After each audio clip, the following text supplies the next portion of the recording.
할렐루야. 반갑습니다, 성도 여러분. 오늘도 또 한 주간이 시작되는 월요일 아침입니다. 이 한 주간도 하나님의 말씀의 인도하심을 따라 승리하시는 복된 주간 되시기를 주님의 이름으로 축복합니다. 오늘 우리가 함께 묵상하는 하나님의 말씀은 스가랴서 11장 1절부터 17절까지 말씀입니다. 스가랴서 9장부터 시작된 후반부에 들어서면서 하나님께서 이스라엘과 유다 백성을 회복시키실 것을 말씀하시다가 오늘의 성경에 들어서서는 이스라엘 백성과 예루살렘이 당할 고난을 말씀하십니다. 이런 갑작스러운 분위기 전환이 우리를 당혹하게 하지요. 오늘의 성경 1절부터 3절에서 하나님께서는 레바논, 바산, 요단의 오만한 자들을 심판하시겠다고 말씀하십니다. 레바논의 성문을 열 수밖에 없게 될 것이고 레바논이 자랑하는 백향목이 불에 타버릴 것을 말씀하십니다. 바산의 상수리 나무에 그 무성한 숲이 다 베어져 없어질 것이라고 말씀하시고 또 요단도 그 자랑하던 것이 없어질 것이라고 말씀하십니다.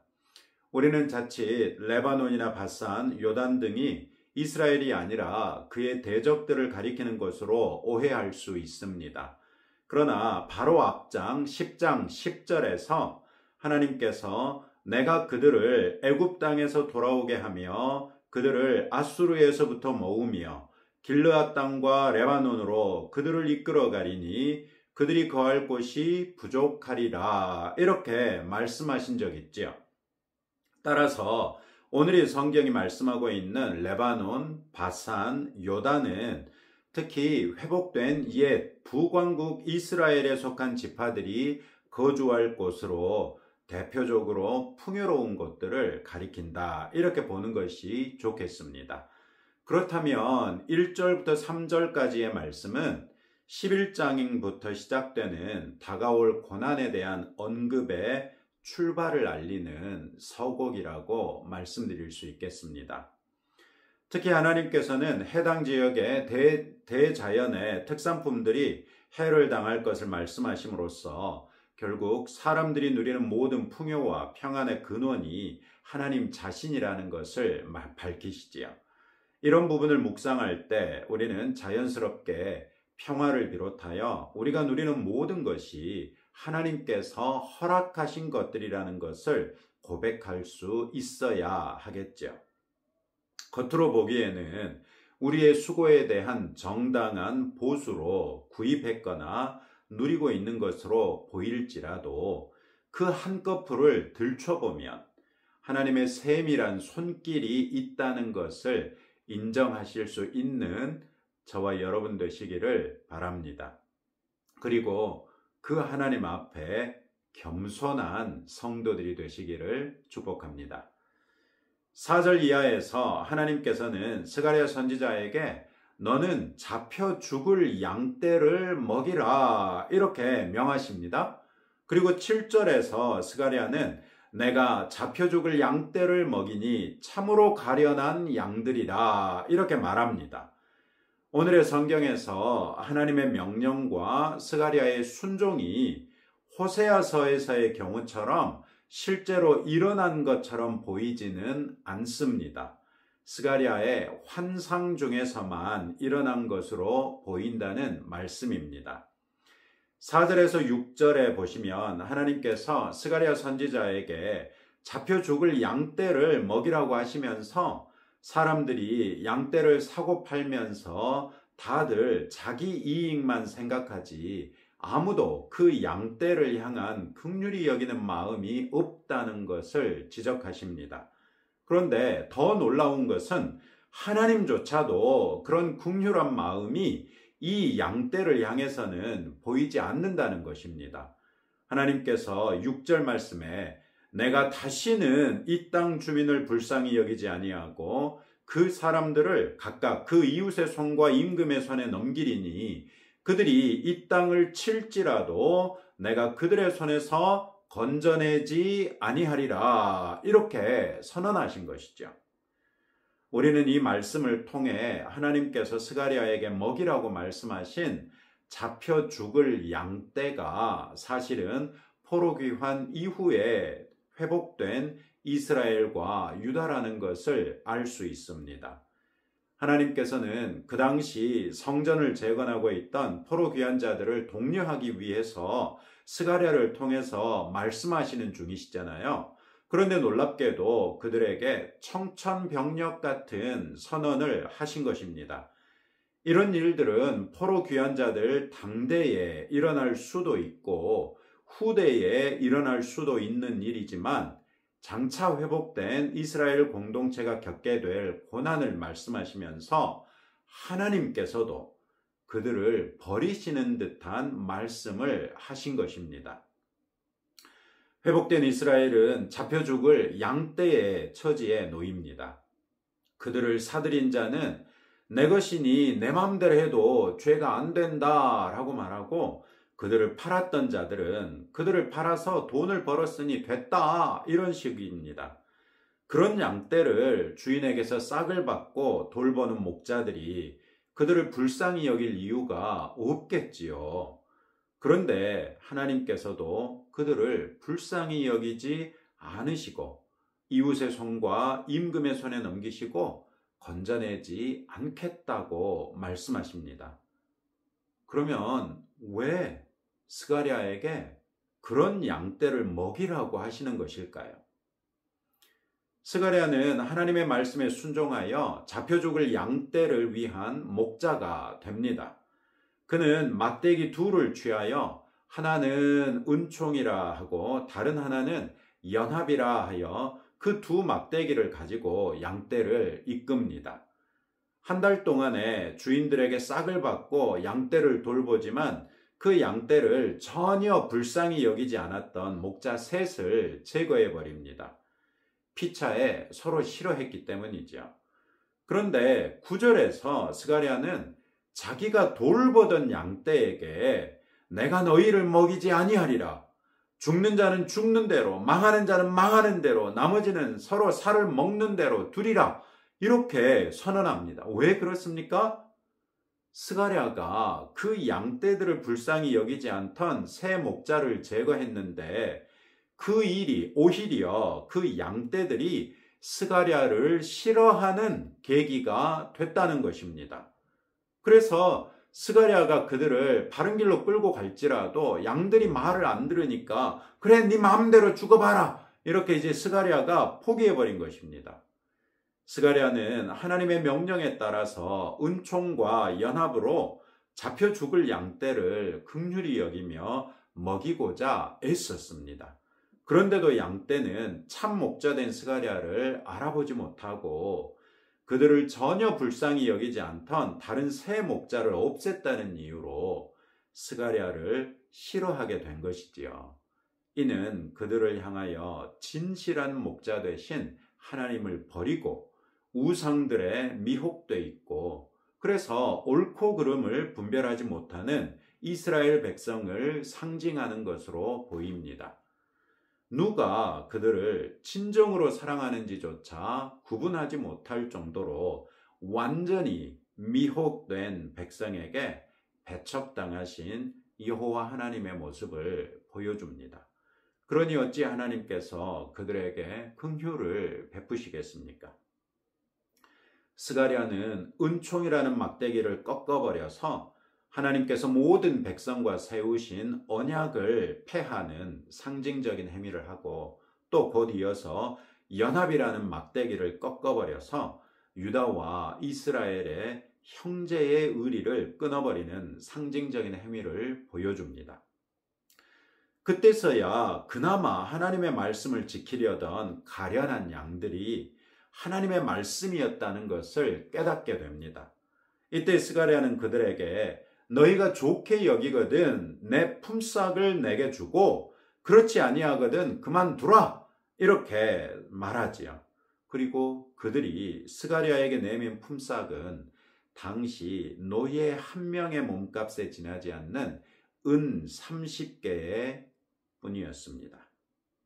이는 자기들을 은총과 연합으로서 또 진실한 사랑으로서 먹이던 목자를 고작 노예 취급한 것에 지나지 않습니다. 이 비유에서 스가랴가 하나님을 대신하는 자리에 있었던 걸 생각해 보면 이스라엘 백성이 하나님의 말씀인 줄 깨달아 알고서도 하나님을 그저 노예에 불과하게 취급하고 있다는 것을 보여주는 것이죠. 그러니 하나님께서도 그들이 나를 헤아린 바 그 싹을 토기장이에게 던지라 말씀하시고 스가랴는 내가 곧 그 은 30개를 여호와의 전에서 토기장이에게 던지고 라고 말합니다. 그런데 여호와의 전에서 토기장이에게 던졌다. 그런데 성경에서는 하나님이 자신을 가리켜 토기장이다 라고 말씀하시거든요. 그러니까 하나님께서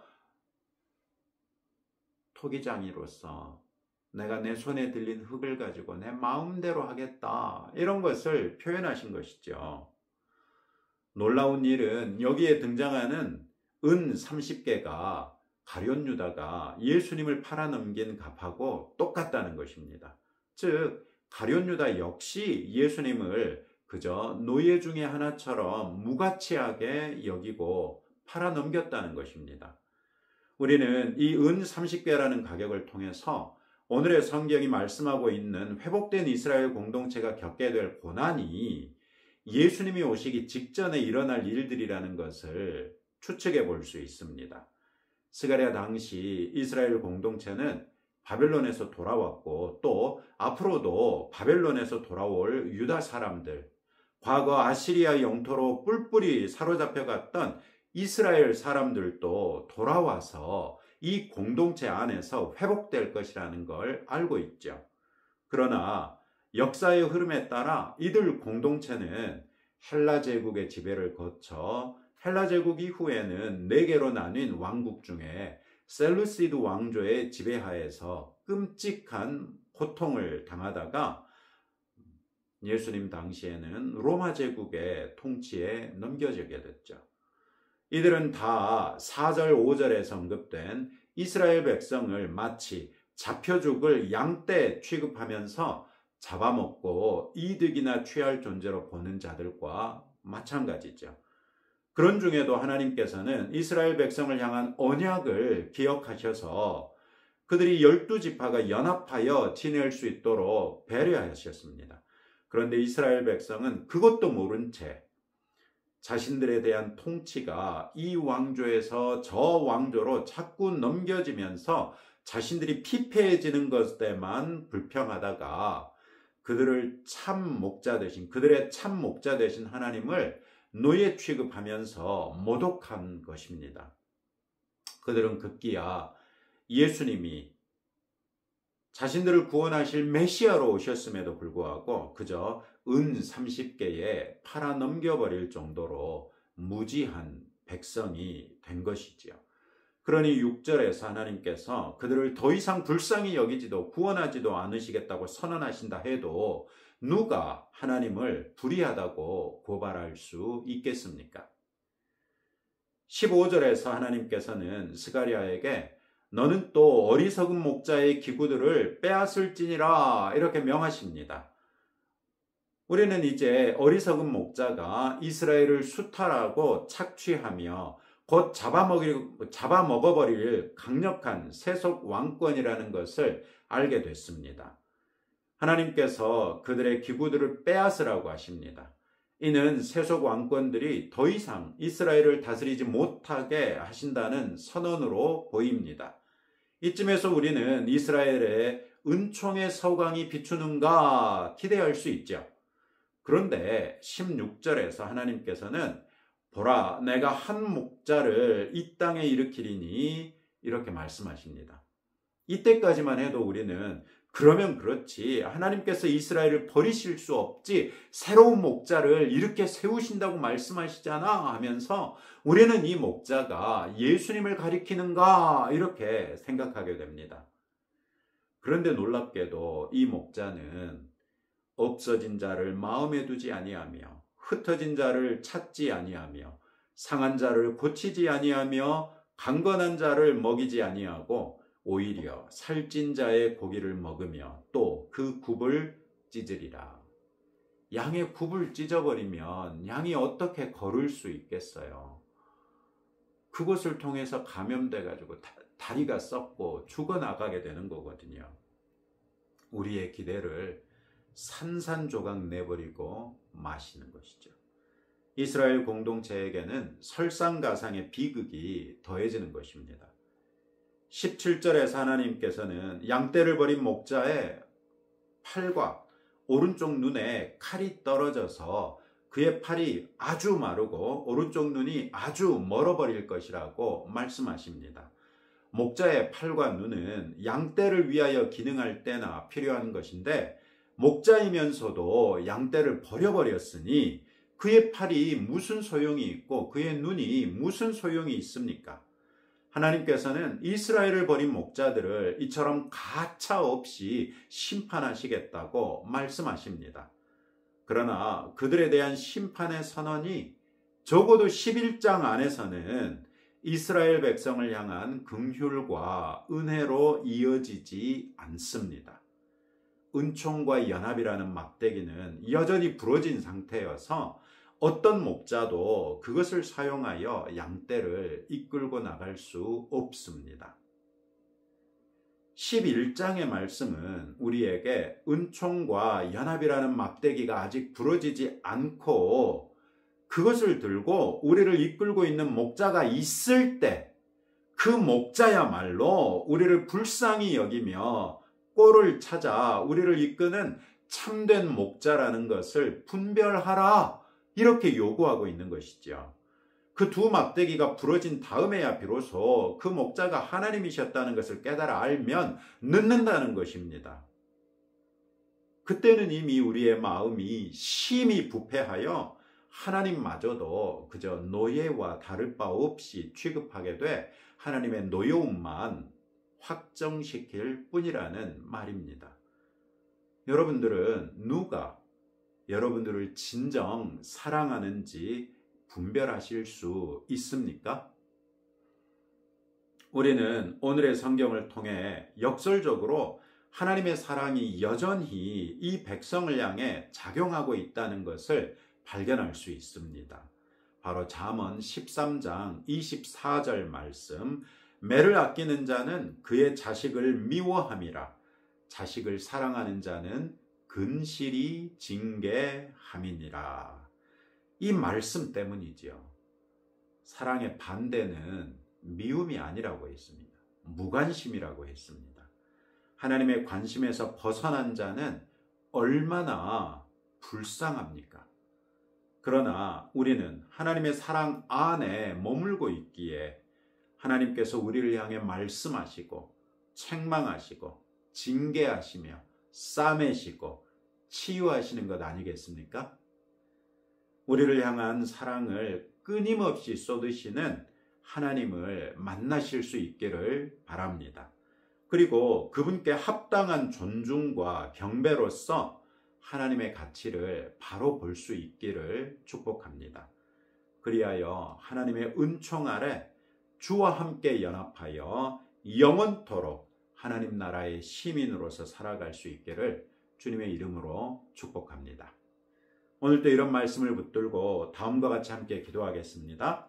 우리 삶에 누리는 모든 것이 다 주께로부터 온 것을 인정하고 하나님 앞에 겸손하도록 기도하시고 우리를 영원히 사랑하시는 하나님께 합당한 경배와 존중으로서 영광 돌리고 하나님의 은총과 연합을 영원토록 누리는 성도가 될 수 있도록 기도하십시다. 오늘은 특별히 여러분들에게 기도 제목을 하나 더 드리고자 하는데요. 우리 교회가 협력하고 있는 ISF 국제학생회에 있습니다. 국제학생회 전남대 지부에서 열심히 봉사하시던 이수진 집사님이라는 분이 계신데 이분이 휴가를 맞아서 가족과 함께 캐나다 여행 중에 사고를 당하는 바람에 그만 남편이 캐나다에서 죽고 말았습니다. 뒤늦게 시신을 찾아서 화장까지 하고 이제 국내에 돌아와서 어제 토요일에 모든 장례를 마쳤습니다. 젊은 여자 집사님이십니다. 어리는 딸들이 둘이 있는데 너무나도 갑작스럽게 남편을 잃어버리고 또 아이들의 아빠를 잃어버린 우리 이수진 집사님, 또 그 두 딸들을 주 안에서 긍휼히 여기시면서 기도해 주시면 감사하겠습니다. 함께 기도하겠습니다. 하나님 아버지 하나님의 말씀이 오늘 우리에게도 말씀하신 대로 우리의 삶에 누리는 모든 것이 다 주께로부터 온 것을 인정하고 하나님 앞에 겸손한 주의 자녀들이 되기를 원합니다. 또 우리를 영원히 사랑하시는 하나님께 합당한 경배와 존중으로서 영광 돌려드리며 하나님의 은총과 연합을 영원토록 누리는 주의 자녀되게 하옵소서. 아버지 하나님, 이 시간 우리가 심히 애통한 마음으로 우리 ISF의 이수진 집사님과 그 사랑하는 두 딸들을 위하여 기도합니다. 아직 어린 두 딸을 둔 어미로서 사랑하는 남편을 먼저 떠나보냈습니다. 그 심령이 얼마나 황망하며 그 삶이 얼마나 낙심하고 낭망에 빠져 있을지 주님, 아버지께서 부르신 딸이오매 그 딸의 심령을 어루만져 주시고 위로하여 주시고 아버지 하나님에 대하여 시험에 들지 아니하며 주를 의지하고 주를 바라보며 사랑하는 두 딸과 함께 아름다운 믿음의 여정을 끝까지 지켜나갈 수 있도록 은혜 베풀어 주시기를 원합니다. 많은 우리 ISF 사역자들이 충격 가운데서 아무 말도 하지 못하고 있습니다. 우리의 이 황망한 마음을 아버지께서 이미 감찰하셨을진데 주님의 은혜로서 천국 소망을 우리 이수진 집사에게 허락하여 주시고 사랑하는 딸이 자신의 두 딸들을 바라보며 이 슬픔을 이기고 담대하게 세상을 살아나갈 수 있도록 그의 심령을 붙들어 주옵소서. 또한 이들의 앞길에 주님의 평안케 하시는 복이 늘 함께 하시기를 기도합니다. 오늘도 우리에게 귀한 말씀을 주셔서 말씀을 붙들고 살 수 있도록 도전하여 주신 아버지께 감사드리며 예수님 이름으로 기도합니다. 아멘. 이제 여러분들의 기도 제목들 가지고 하나님 앞에 기도하면서 나가시기 바랍니다.